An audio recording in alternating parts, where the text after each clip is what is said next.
Good afternoon. Today I'm going to talk about a somewhat more complicated set of things than I usually do, or somewhat more confusing, possibly. We're going to talk about my grandmother, epigenetics, stubbornness,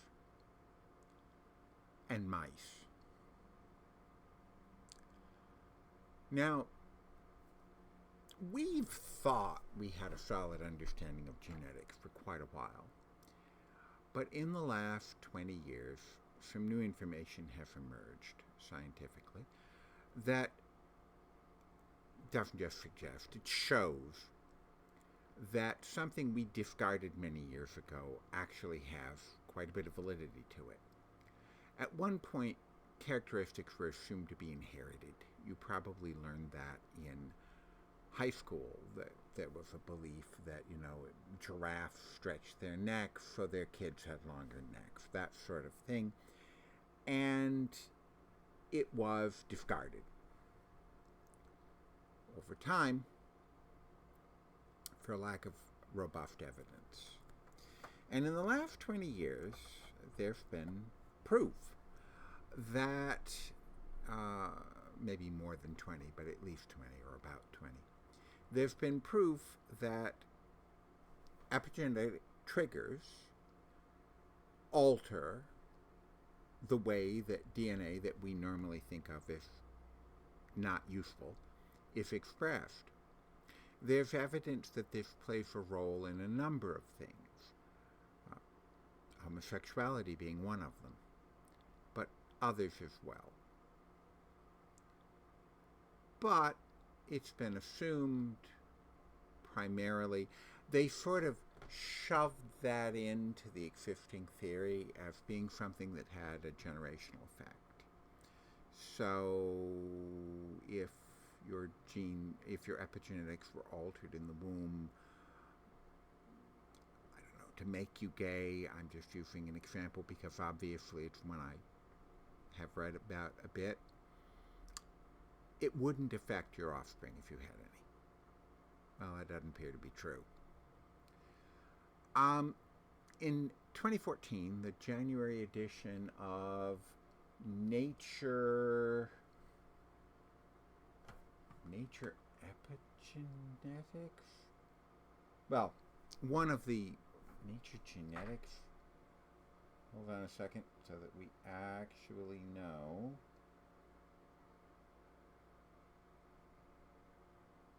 Nature Neuroscience. And I'll actually link it. An article in Nature Neuroscience, January of 2014, recounted experiments with mice, and I'm going to give a very brief version of them. They took a group of mice, they divided them into three groups. Control group, a group that was exposed to the scent of cherries, and every time they got the scent of cherries, they got an electric shock. And a third group that was exposed to a different scent. And they did this while those mice were sexually naive, which means they hadn't created any offspring. And then they bred them in various combinations.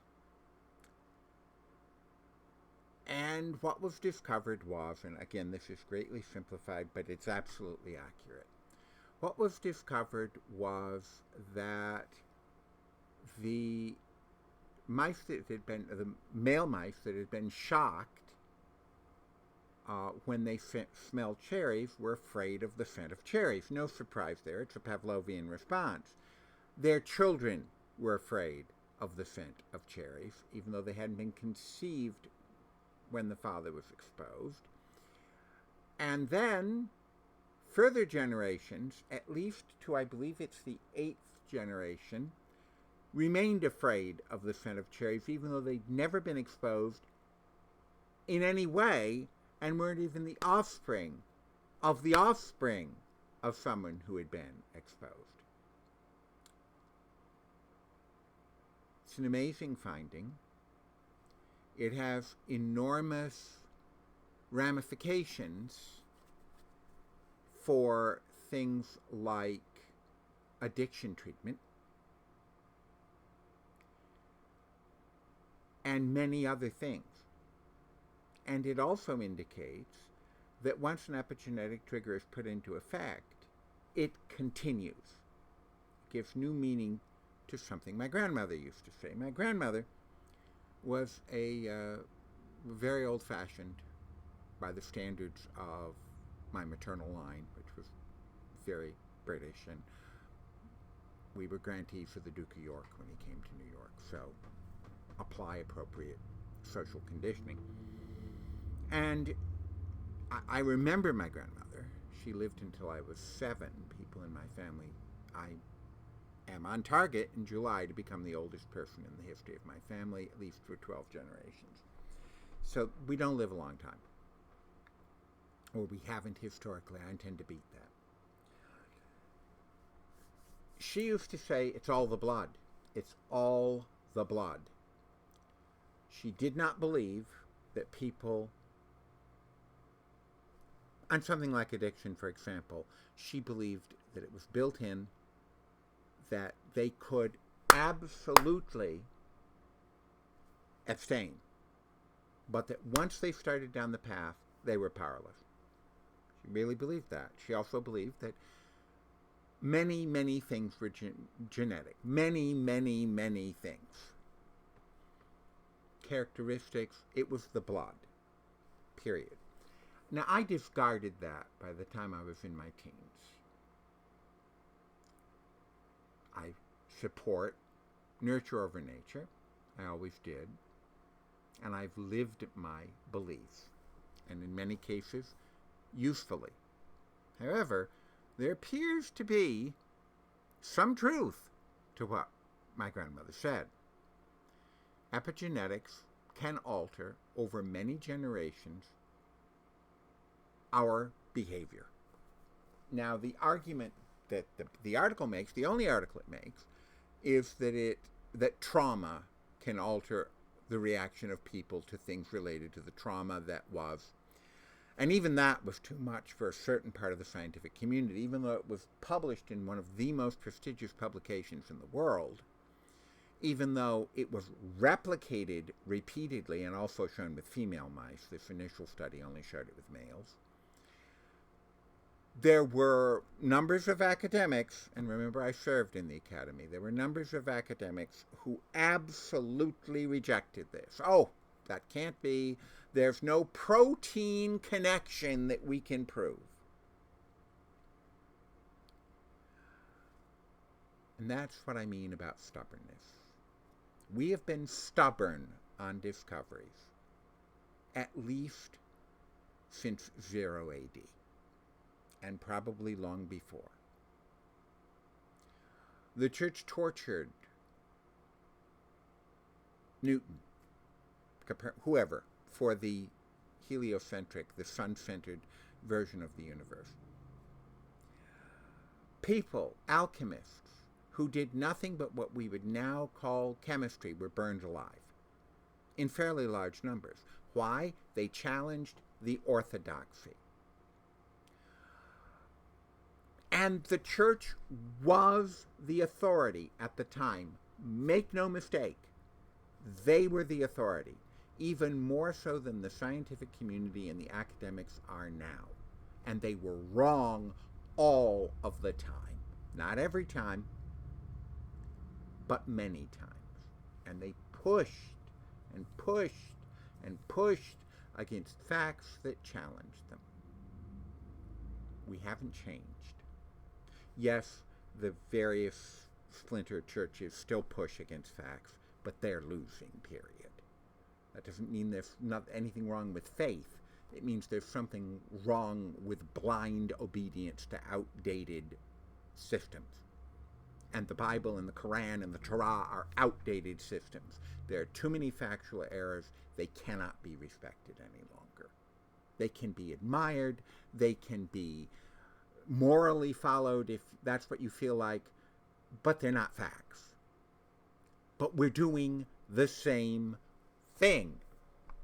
The same thing that people are arguing with these studies, and people are, people with authority, is amazing to me. Now, not enough of them are arguing with them to stop them, which has not always happened.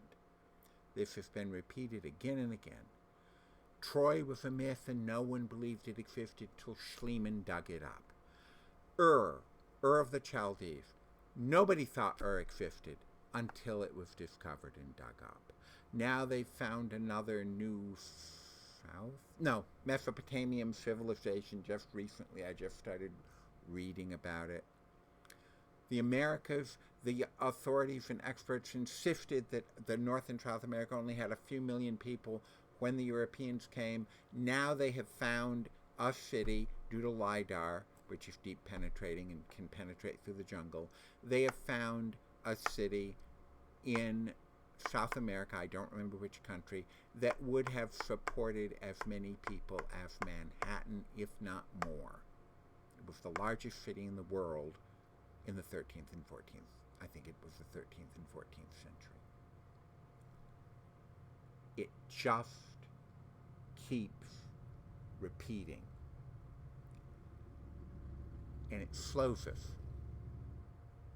This data, pursued not as, oh, we don't understand it, we've got to do away with it, but instead pursued as, well, here's a fact. Let's take the fact, not fight the fact, take the fact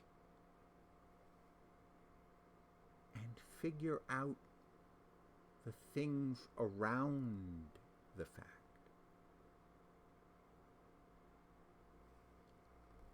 Instead, authorities react or attempt to react the exact same way that the church did centuries ago. Silence dissent, silence facts, not just dissent, but facts, established facts, for the good of the present consensus. As a people, we really need to stop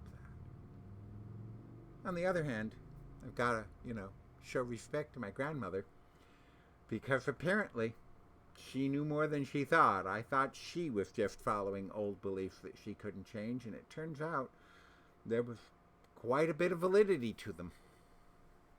Thank you very much, and have a good day.